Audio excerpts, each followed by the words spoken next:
감사합니다. 주님이 우리의 목자 되심으로 부족함 없이 주님을 찬양하며 또 예배하는 우리 모두가 되기 원합니다.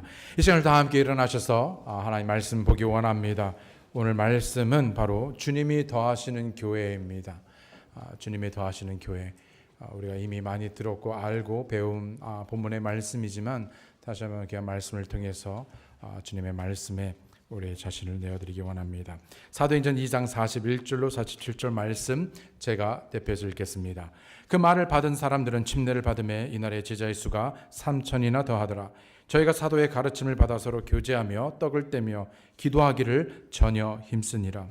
사람마다 두려워하는데 사도들로 인하여 기사와 표적이 많이 나타나니 믿는 사람이 다 함께 있어 모든 물건을 서로 통용하고 또 재산과 소유를 팔아 각 사람의 필요를 따라 나눠주고 날마다 마음을 같이하여 성전에 모이기를 힘쓰고 집에서 떡을 떼며 기쁨과 순전한 마음으로 음식을 먹고 하나님을 찬미하며 또 온 백성에게 친송을 받으니 주께서 구원받는 사람을 날마다 더하게 하시니라. 아멘. 기도하시겠습니다. 하나님 아버지 감사합니다. 이 아침에 저희들 주 앞에 모여 주님을 높여 찬양하고 경배하며 이 시간 하나님의 말씀을 듣고자 합니다. 성령께서 교회에게 하시는 그 말씀에 귀를 기울여 듣게 하시고 그 말씀을 기쁘게 받아들이며 그 말씀을 쫓아 하나님을 영화롭게 하는 귀한 믿음의 삶이 되는 오늘 그 첫 시간이 되게 도와주시옵소서. 감사드리고 예수님의 이름으로 기도드렸습니다. 아멘. 착석해 주시기 바랍니다. 누차 우리가 배우고 들은 바대로 교회는 건물이 아니죠. 프로그램도 아닙니다. 사람이 모였다고 교회가 되는 것도 아닙니다. 사람 숫자가 교회를 만드는 것은 더더욱 아니고요. 교회는 주님께서 세우시는 것입니다. 분명히 주님께서 우리에게 말씀하시기를 내가 내 교회를 이 반석 위에 세우리라 라고 말씀하셨습니다. 교회는 예수님의 말씀 곧 진리의 기둥과 터 위에 세워지는 것입니다. 진정한 교회는 진정한 그리스도를 닮아가는 진정한 그리스도인으로 세워집니다. 이 말은 교회가 완벽하거나 죄가 없다는 것이 아니죠. 여전히 우리는 죄와 씨름하고 많은 문제들이 교회 안에 일어나며 실수하고 잘못할 수 있습니다. 연약하고 넘어질 수 있습니다. 그러나 그럼에도 하나님의 말씀과 성령의 능력으로 우리는 다시 일어서고 성숙해지며 함께 자라가는 것입니다.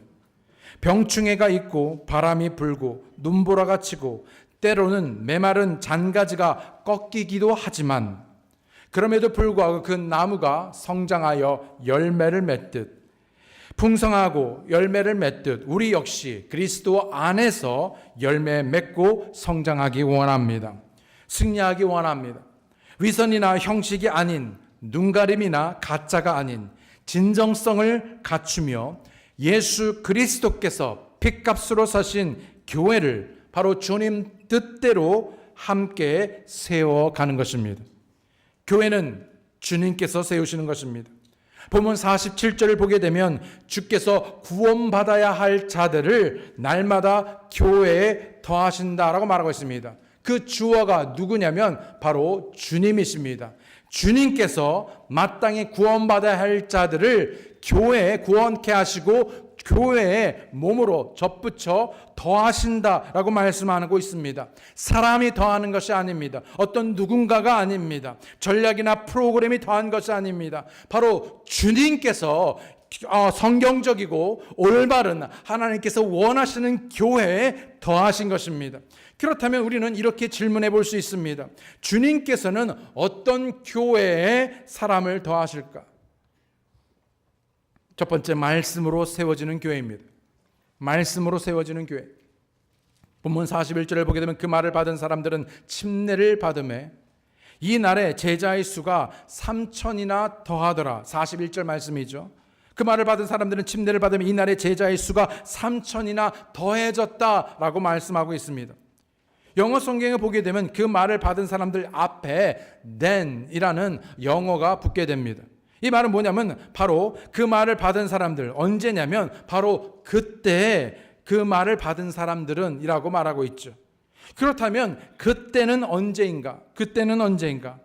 오순절날 마가의 다락방에서 성령의 강림 사건으로 인해 제자들이 성령으로 충만케 되었을 때였습니다. 그리고 그 중에 베드로가 하나님의 말씀을 선포하였을 때입니다. 무슨 말씀입니까? 베드로 자신의 이야기가 아니죠. 옛날 이야기나 영웅담이 아니었습니다. 그 말씀은 바로 주 예수 그리스도에 대한 복음의 성취된 말씀이었습니다. 너희 이스라엘 백성들이 그분을 버리고 십자가에 못 박아 죽인 분이 하나님께서 구약에서 약속하신 메시아 구주 예수 그리스도였다는 것이었죠. 그런데 그분께서 죽음을 이기시고 십자가에 달려 죽으신 것뿐만 아니라 그 죽음 사망 권세를 이기시고 다시 살아나셨다라는 것입니다. 사도행전 2장 36절에 있는 말씀을 보게 되면 그런즉 이스라엘 온 집이 정녕 알지니 너희가 십자가에 못 박은 이 예수를 하나님의 주와 그리스도가 되게 하셨느니라 하니라. 이때 저들이 그 말씀을 듣고 이 복음의 핵심인 이 말씀을 듣고 마음에 찔림을 받습니다. 마음에 찔림을 받습니다. 요새 세상을 보게 되면 많은 교회들이 있죠.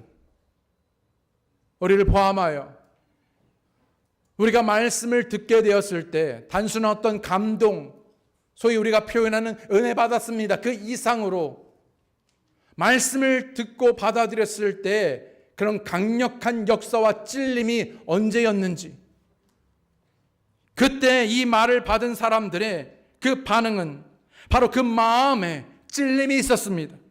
그러면서 저들이 그 말씀을 듣고 그들의 반응을 보게 되면 어찌할꼬 라고 말하고 있죠. 사도행전 2장 37절에 있는 말씀을 보게 되면 저희가 이 말을 듣고 이 핵심되는 복음의 말씀을 듣고 예수 그리스도의 그 복음을 듣고 그 마음에 찔려 베드로와 다른 사도들에게 물어가로되 형제들아 우리가 어찌할꼬 하거늘 그저 단순히 회개가 옷을 찢고 죄를 머리에 뿌리며 회개하는 것 그 이상으로 저의 가슴을 마음을 찢고 하나님 앞에 회개하며 그 말씀 앞에 그 말씀으로 인해 우리가 어찌할꼬 어이할꼬 가슴을 치며 통회하는 심령으로 정말 상한 심령으로 주님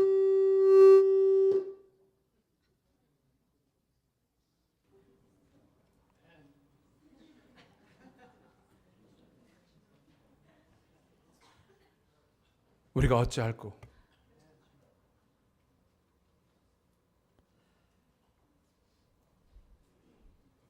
하나님의 말씀이 수없이 선포되어지고 그 말씀을 들었을 때 우리의 반응 어찌할꼬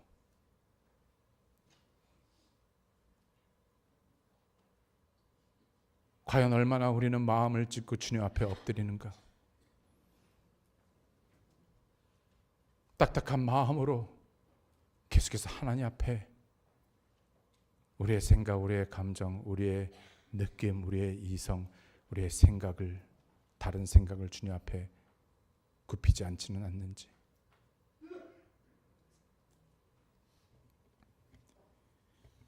사도행전 2장 38절에 베드로가 가로되 너희가 회개하여 각각 예수 그리스도의 이름으로 침례를 받고 죄 사함을 얻으라.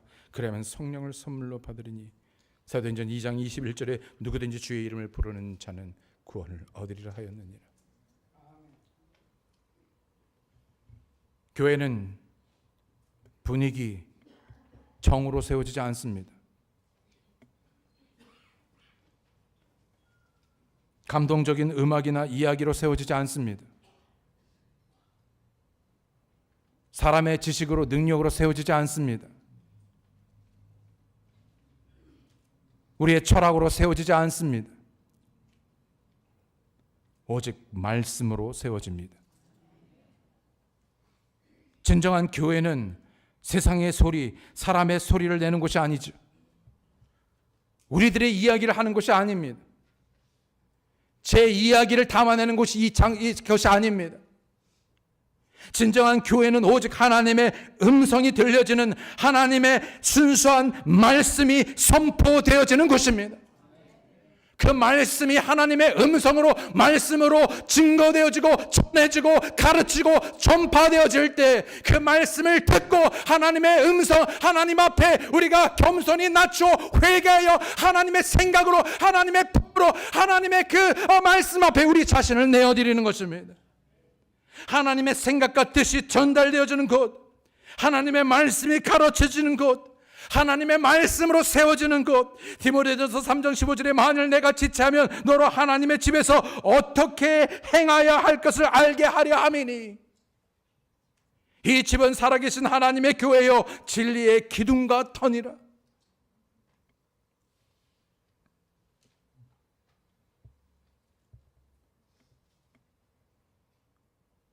전에도 지금도 앞으로도 저는 이 성스러운 정말 이 강당 위에서 그 어떤 나 자신의 이야기, 누구의 이야기가 아니라 오직 하나님의 말씀만이 선포되어져야 할 것입니다. 진정한 교회는 말씀의 선포뿐만 아니라 선포된 그 말씀을 기쁘게 받아들여야 합니다. 오늘 본문 41절을 영어 성경에 보게 되면, 그리고 원어에서 보게 되면 그때 그의 말을 기쁘게 받아들인 자들이라고 말합니다. 그냥 단순히 말을 받아들인 것이 아니라 gladly, 기쁘게 받아들인 자들이라고 말하고 있습니다.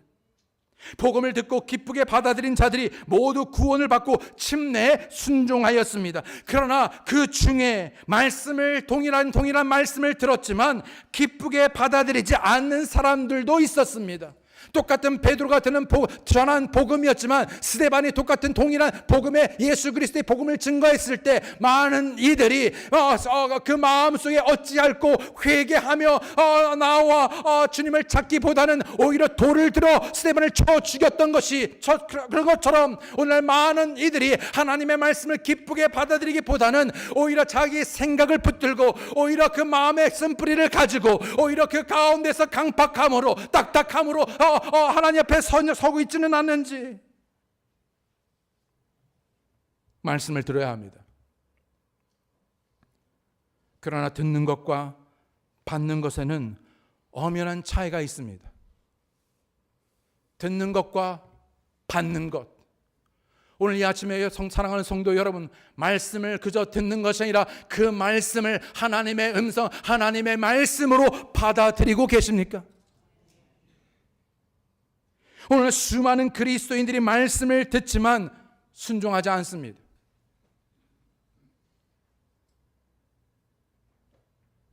하나님의 말씀으로 가득 찬 것이 아니라 내 생각으로 가득 차 있습니다.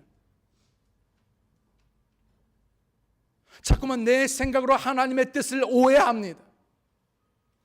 그래서 마치 내 뜻이 하나님의 뜻인 것 마냥 착각합니다. 말씀을 듣지만 적용은 다른 사람에게 합니다. 말씀을 듣지만 순종은 내 아내가 해야 합니다.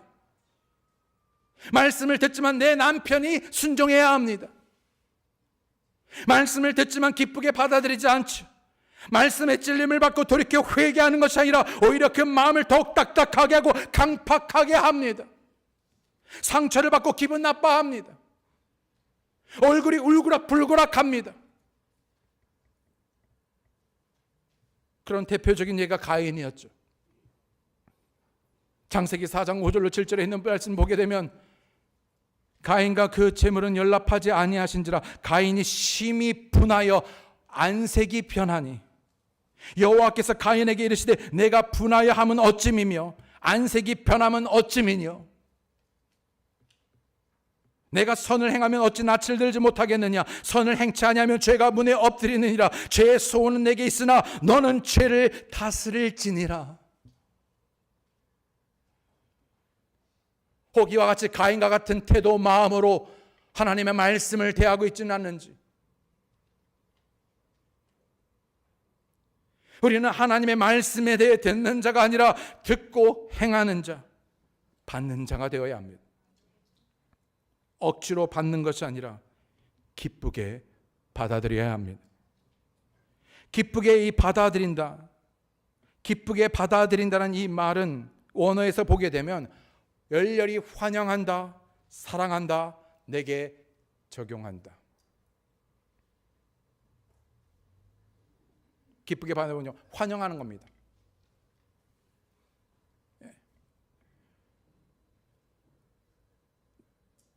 이제 저도 언젠가 곧 할아버지가 되겠죠. 예, 올해 아이들이 이제 결혼하게 되는데요. 한번 상상해 봅니다.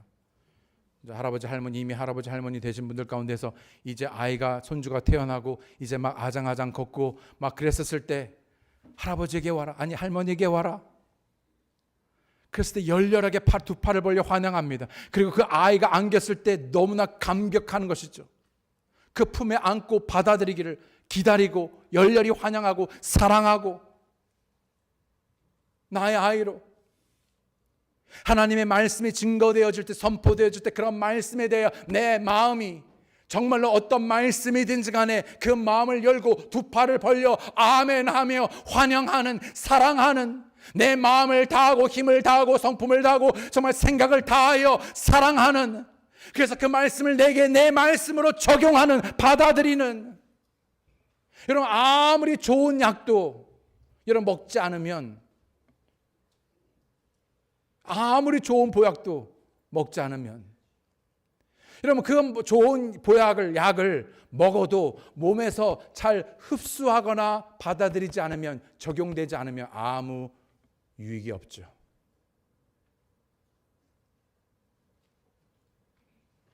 얼마나 많은 약들을 우리가 먹어왔습니까? 수년, 수십 년 구약과 신약을 얼마나 우리가 들어왔습니까? 그러나 얼마큼 그 약들을, 신구약을 적용, 열렬히 환영하며 받아들이고 있습니까? 내 살과 뼈가 되고 내 힘이 되고 내 삶이 되는. 저들은 계속해서 사도들의 가르침 교리 안에 머물고 흔들리지 않았습니다. 교리란 어떤 종파나 교단의 철학이 아닙니다. 사도들의 교리란 하나님의 온전한 말씀, 성경을 말하는 것이죠. 하나님의 말씀을 가르치고 전하는 것이 가장 최우선 우선순위였습니다. 계속해서 하나님의 말씀을 가르치고 그 말씀을 기쁘게 받아들였습니다. 성경대로, 말씀대로 살았습니다. 그리고 그 말씀 안에서 그들의 신앙이 흔들리지 않았습니다. 그런데 우리들의 신앙은 왜 이렇게 잘 흔들리고 요동합니까? 왜요? 말씀을 듣지만, 또 어쩔 때는 그 말씀에 은혜 받고 좋아하지만, 감동하지만 말씀 안에 있지 않고 말씀에 뿌리 내리지 않기 때문은 아닌지요. 많은 사람들이 종교적인 분위기에 온갖 휘황찬란한 음악과 조명과 프로그램에 익숙하지만 정작 그 말씀에 뿌리를 내리지 않습니다. 말씀에 뿌리 내리지 못한 사람은 언제나 흔들리기 마련이지요.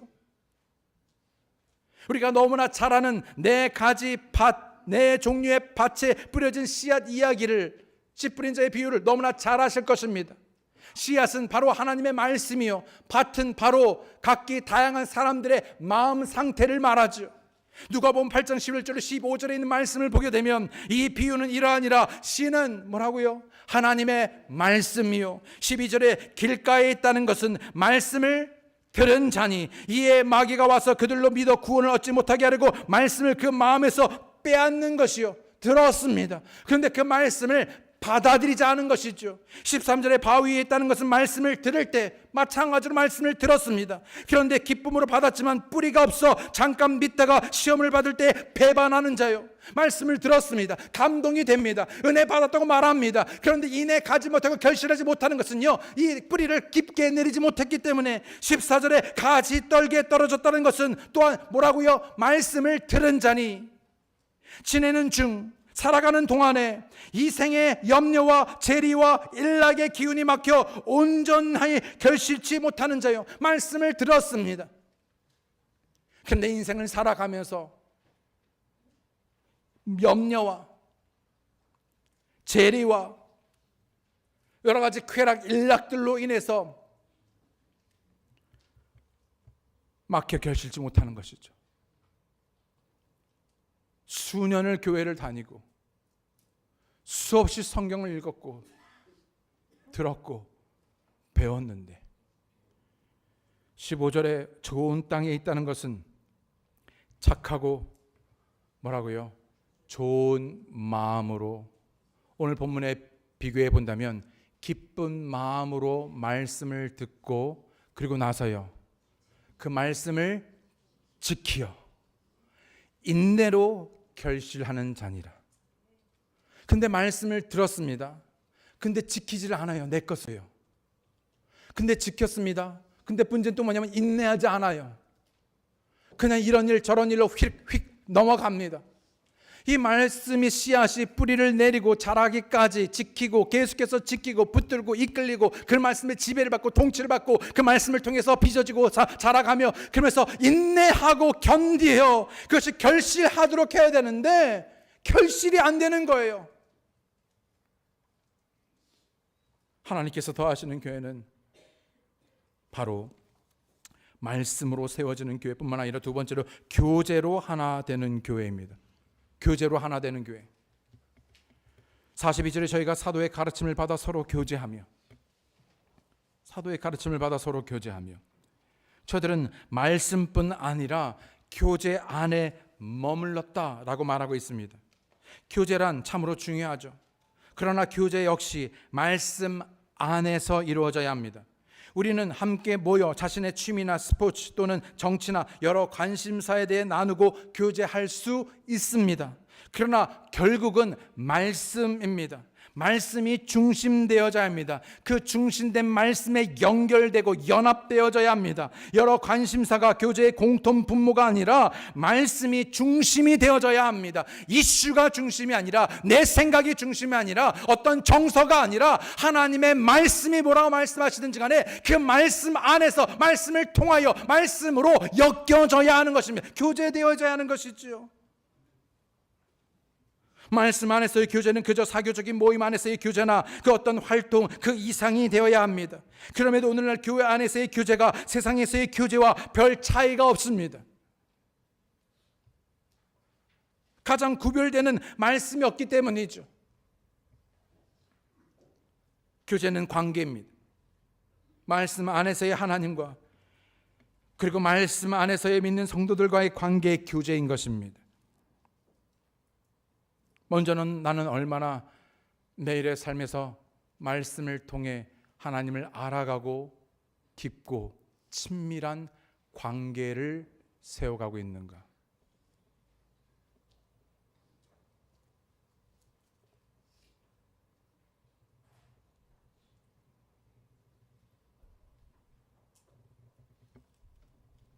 자신만이 알겠죠. 그 관계가 옳지 못한데 어떻게 다른 수평적인 관계가 세워질까? 있는 것 같지만 모두 허물어지게 되어 있습니다.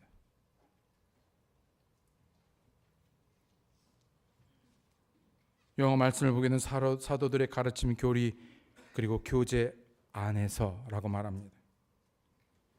교제는 말씀 다음입니다. 말씀 안에서입니다. 교제란 이미 우리가 너무나 알고 있듯이 그 교제라는 뜻의 그리고 코이노니아라는 이 단어는 세 가지 큰 의미를 가지고 있죠. 첫 번째, 펠로십, 사귐입니다. 사귐. 둘째는 나눔, 쉐어링, 나눔입니다. 저들은 음식을 나누고 물질을 나누었습니다. 성만찬을 나누고 삶을 나누고 간증을 나누었습니다.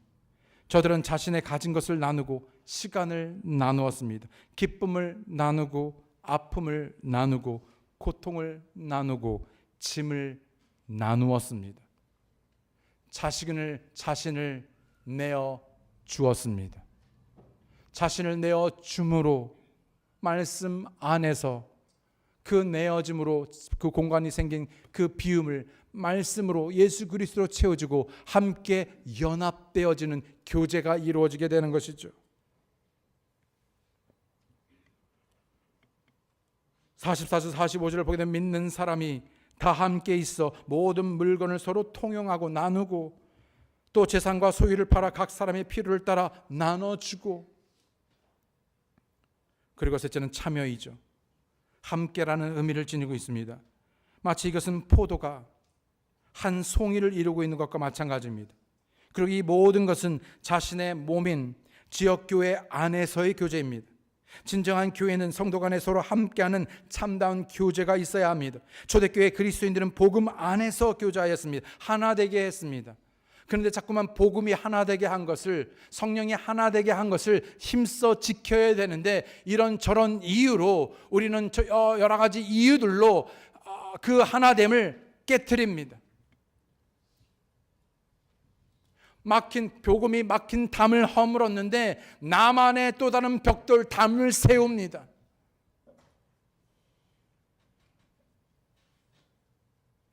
(46절에) 날마다 마음을 같이하여 성전에 모이기를 힘쓰고 집에서 떡을 떼며 기쁨과 순전한 마음으로 음식을 먹고. 로마서 15장 5절로 6절에 이제 인내와 안위의 하나님이 너희로 그리스도 예수를 본받아 서로 뜻이 같게 하여 주사 한 마음과 한 입으로 하나님과 우리 주 예수 그리스도의 아버지께 영광을 돌리게 하려 하노라. 세 번째로 기도로 숨쉬는 교회입니다. 기도로 숨쉬는 교회. 42절 다시 보게 되면 저희가 사도의 가르침을 받아 서로 교제하며 떡을 떼며 기도하기를 전혀 힘쓰니라. 올해 저희 교회 주제이기도 합니다. 표어입니다. 기도는 아버지 하나님에 대한 믿음이며 하나님께서 모든 것을 이루어 주신다는 믿음입니다. 기도할 때 하나님께서 가장 좋은 것으로 주신다는 믿음입니다. 모두가 안 된다고 했었을 때 하나님께서 되신다는 것을 그럼에도 불구하고 붙들고 믿는 것입니다. 기도는 겸손히 나를 내려놓고 전적으로 하나님만을 의지하는 것입니다. 기도는 하나님의 능력을 다운로드하는 유일한 도구이자 방법입니다. 기도는 호흡입니다. 즉 기도는 우리의 목숨, 생명과 연결되어 있죠. 때문에 저들은 무엇보다 기도에 힘썼습니다. 사도들 역시 말씀을 전파하는 것과 기도하는 것에 전무하였다라고 말하고 있습니다. 여러분, 무엇에 마음을 쏟고 있습니까? 사도행전 6장 4절 우리가 기도하는 것과 말씀을 전하는 것을 전무하리라 하니, 로마서 12장 12절에 소방 중에 즐거워하며 환난 중에 참으며, 그리고 뭐라고요? 기도에 항상 힘쓰며. 우리는 무엇인가를 결정하고 무엇인가를 행하기 전에 충분히 기도하였던지, 어떤 생각을 겸손히 주님 앞에 내려놓고 충분히 하나님의 생각을, 뜻을 알기에 말씀과 기도에 전념하였던지, 그냥 단순히 어떤 일정과 프로그램이 아니라 그 어떤 것을 행하기에 충분히 기도하고 충분히 말씀에 젖어들었던지. 시편 145편 18절에 여호와께서는 자기에게 간구하는 모든 자, 곧 진실하게 간절히 구하는 간구하는 모든 자에게 가까이 하시는도다. 저는 누구보다도 하나님께서 저와 가까이 하시기를 원합니다.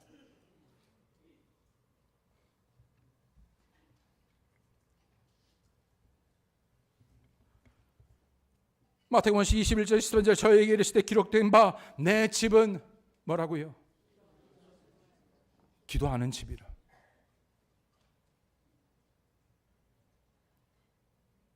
집을 나서기 전에 기도하는, 일하기 전에 기도하는, 운전을 하는 동안에도 기도하는, 걷는 동안에도 기도하는, 영혼 전도를 위해 기도하는, 교회와 목사님과 사역자와 집사님들과 섬기는 모든 분들을 위해 기도하는, 주님께서는 기도하는 교회를 통해 역사하십니다. 여러분, 기도한다는 게 무엇입니까? 하나님께서 하시도록 하는 거 아닙니까? 근데 하나님께 하라고 그래놓고, 하나님께 도와달라고, 하나님께 하라고 기도하면서 내가 합니다. 내 생각을 얘기합니다.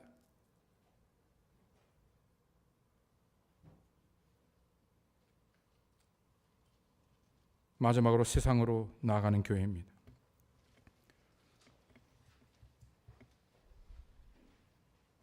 (47절에) 하나님을 찬미하며 또 온 백성에게 친송을 받으니 주께서 구원받는 사람을 날마다 더하게 하시니라. 주께서 구원받는 사람을 날마다 더하게 하시니라. 전도는 구원받은 모든 믿는 자에게 명령하신 사명입니다. 사도행전 1장 8절에 오직 성령이 너에게 임하시면 너희가 권능을 받고 예루살렘과 온 유대와 사마리아 땅끝까지 이르러 내 증인이 되리라 하시니라. 마태복음 28장 19절 20절이 그러므로 너희는 가서 모든 족속으로 제자를 삼아 아버지와 아들과 성령의 이름으로 침례를 주고 내가 너에게 분부한 모든 것을 가르쳐 지키게 하라. 볼지어다 내가 세상 끝날까지 너희와 항상 함께 있으리라 하시니라. 전도는 능력이 아니라 순종이라고 우리는 누차 들었습니다. 하나님의 마음입니다. 하나님의 뜻입니다.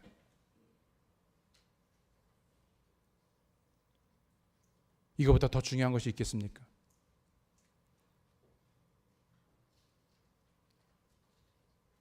이 가장 중요한 위대한 지상 명령을 앞에 두고 우리는 너무나 쉽게 다른 비본질적인 것, 덜 중요한 것, 다른 것에 매이거나 선점되어 있거나 붙들려 있지는 않는지요. 여러분, 무엇이 중요합니까?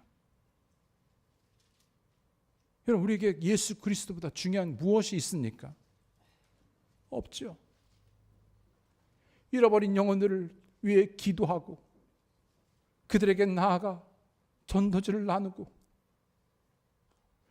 그래서 그 잃어버린 영혼들을 애타하고 불쌍히 여기며 어찌하든지 간에 그 잃어버린 영혼들을 주님께로 인도하기 위하여 구령하며 힘쓰는 여러분, 우리들의 마음, 아니 우리들의 초심, 우리들의 생각, 우리들의 삶의 방향, 목적, 중심, 우리의 모든 것이 어디에 있습니까? 그러면서 우리는 이 교회가 어떻게 되기를 원합니까? 이 불광동 성서 침례교회가 다시 새롭게 세워지고 더 65년 그 이상을 세워준 하나님께서 세우시는 교회로 기도하고 나아가려고 할 때 여러분, 하나님께서 더하시는 교회, 하나님께서 세우시는 교회, 하나님께서 열매 맺게 하시는 그 교회에 내가 기꺼이 나 자신을 내어드릴 것인가? 여러분, 뭔가를 세운다고 했었어요. 어제 오상영 목사님께 아주 기가 막힌 말씀하셨습니다. 세울 때, 뭔가를 짓고 빌드할 때, 빌딩, 이런 벽돌을 합니다. 그 위에 세우는 것이죠. 그런데요, 어느 벽돌도 자신을 밑에 두어야지만 그 위에 세울 수가 있습니다.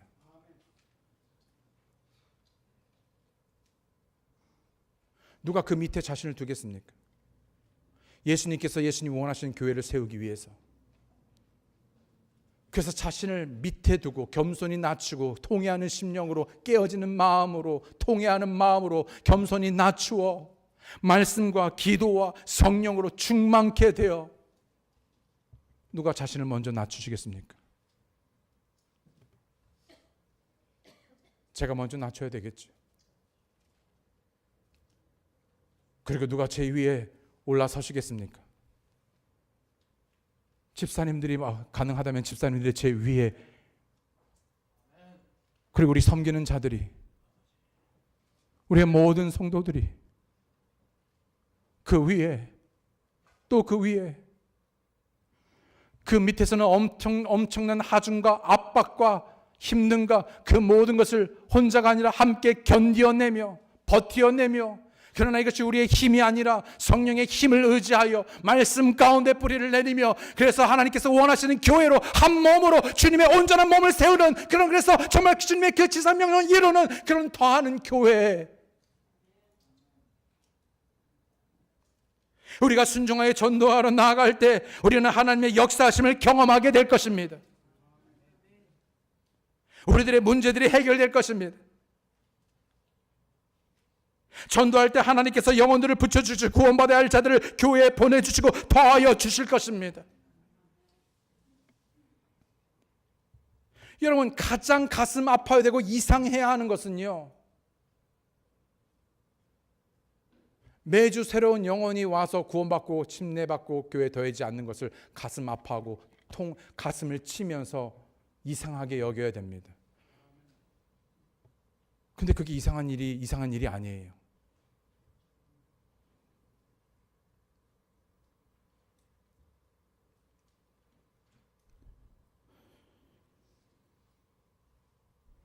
초대교회는 구원받는 역사가 날마다 일어났습니다. 뿐만 아니라 온 백성으로부터 칭찬을 받았습니다. 믿지 않는 사람들이 그리스도인들에게 호감을 가졌습니다. 참 오늘날과는 참 많이 다르죠.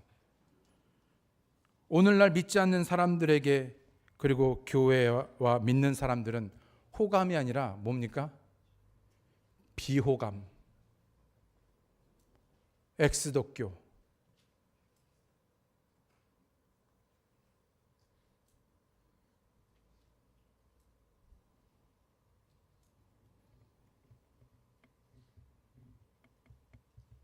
그런데 초대교회 사람들이 사람들로부터 호감을 얻었다고 말씀하고 있습니다. 왜요?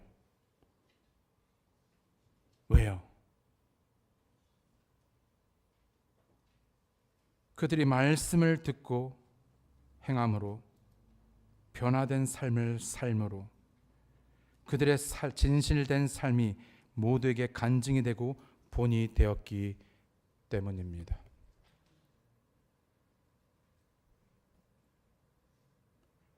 세상 사람들은 우리의 건물, 우리의 프로그램, 우리의 위치, 우리의 물질, 우리의 달란트를 보려고 하는 것이 아닙니다. 그것은 이미 세상에 널려 있고 충분합니다. 세상이 보기 원하는 것은 우리 안에 살아계신다라고 하는 그 예수님을 보기 원합니다.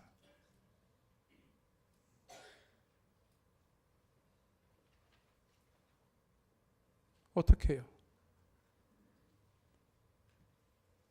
믿는다는 그 말씀에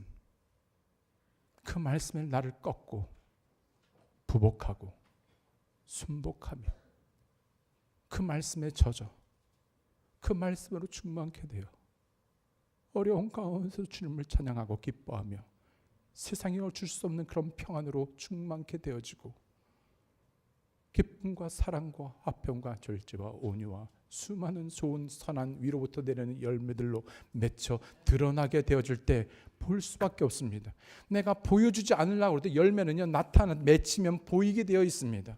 여러분, 우리가 어떤 나무를 볼 때 여러분 여러분 그 보이는 열매를 통해서 그 나무가 정체성이 무엇인지 보여주듯이 여러분, 우리 안에서 맺혀야 하는 열매는 내가 원하는 열매가 아니라 하나님께서 원하시는 열매, 세상이 맛보기 원하는 열매, 보기 원하는 열매, 바로 예수 그리스도를 보기 원하는 것입니다.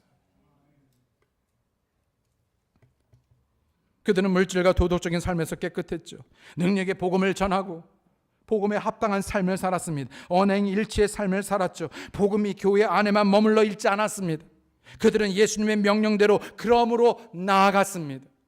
복음을 증거했죠. 사도행전 5장 28절에 있는 말씀을 보게 되면 가로되 우리가 이 이름으로 사람을 가르치지 말라고 언금하였으되 너희가 너희의 교를 예루살렘에 가득하게 하니. 사도행전 5장 42절에 저희가 날마다 성전에 있든지 집에 있든지 예수는 그리스도라 가르치기와 전도하기를 쉬지 아니하니라. 저들은 진실로 하나님을 믿었습니다. 저들은 진실로 천국과 지옥을 믿었습니다. 때문에 자신의 믿음을 감추거나 숨기지 않고 담대하게 선포했습니다. 복음을 나누고 증거했습니다. 멈추지 않았습니다. 포기하지 않았습니다. 교회는 여기 모인 구원받은 우리입니다. 그리고 참되고 진정한 교회를 위하여 우리의 예배는 어떤지, 하나님의 말씀에 대한 우리의 반응은 어떤지, 우리는 참으로 성서적인 교제를 나누고 있는지, 서로 함께 그리고 하나 되어 서로를 받고 나누고 있는지, 우리들의 삶의 간증이나 전도는 어떠한지,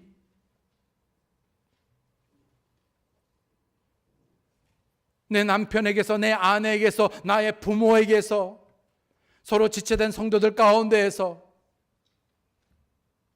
예수 그리스도를 나타내고 있는지,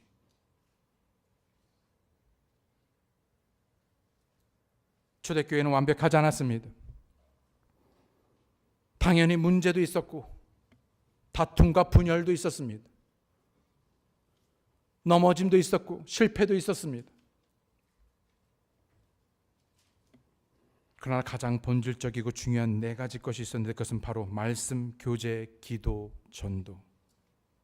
이 네 기둥 위에 교회가 올바로 세워졌습니다. 그리고 주님께서 더하셨습니다. 사랑하는 성도 여러분, 우리가 말씀 위에 서면 주님께서 붙드실 것입니다. 우리가 서로 사랑하면 세상이 보게 될 것입니다. 우리가 기도하면 하늘이 움직일 것입니다. 우리가 나아가면 주님께서 더하실 것입니다. 교회의 머리 대신 주님께서 더하시는 교회, 우리 불광동 성서 침례교회, 우리 교회의 정체성은 바로 말씀대로 순종하는 우리입니다.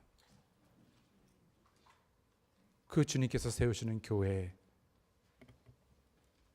하나의 벽돌들이 되어서 말씀과 교제와 기도와 전도로 이 마지막 때 아름다운 몸된 주님의 교회를 세워가시는 여러분과 제가 되기 원합니다.